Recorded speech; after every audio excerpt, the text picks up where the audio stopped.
halkan waxaan joognaa xaruntii tababarka macallimiinta loogu talagalay oo cusub oo qayb sidii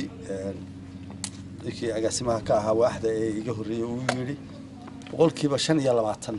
ay imika dhammaystiran tahay 25kii kalena u baahan in la dhiso si ay u noqoto xarun baahida loo qabo tababarka macallimiinta buuxisa baahida macallinimadu aad bay u weyntaa waxbarashadu waa macallin hadii aan macallin jirin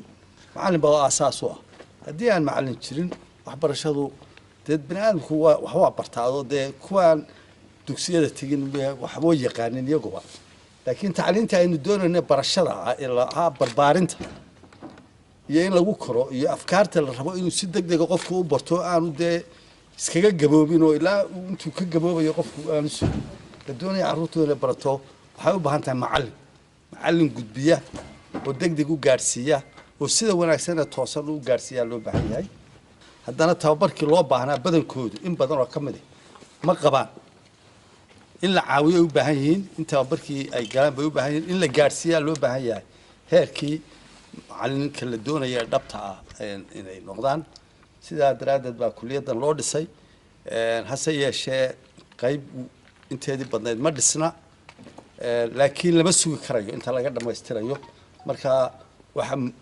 la isla aanu aaminsanahay in dhaqso loo bilaabo oo marba wixii la hayo wax lagu sii bilaabo hay-adaha iyo baanu ka rajaynaynaa inay naga caawiyaan inay naga gacan qabtaan waa sababtaas aanu hay-adaha u tususaynaa oo u geygeynaynaa si ay u arkaan inay hawsha wax nagala qabtaan dhaqsana insha allahu dowladdana mudnaanteeda koowaad ee xagga waxbarashada waxaa ka mid ah arrimaha ay siinayso tababarka iyo tayeynta macallimiinta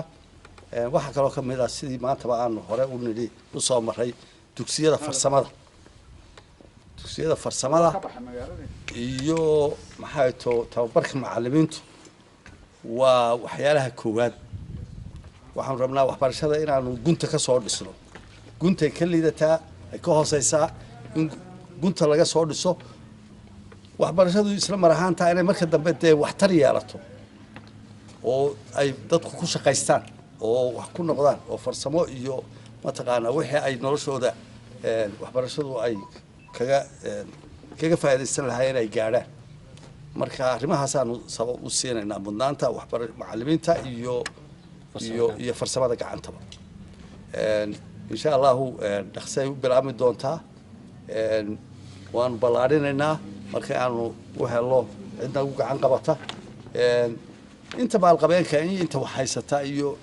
cid walbana waxaanu ka rajaynaynaa in laga qayb qaato waayo waa carruurtoodii waxa loo diyaarinaya loo dhisaya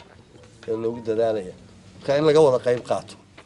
ayaa muhiima sidii loo dhisi lahaa qof walba waxbuu bixin karaa oo ku kordhin karaa ama ku biirin karaa dhammaystirka xarunta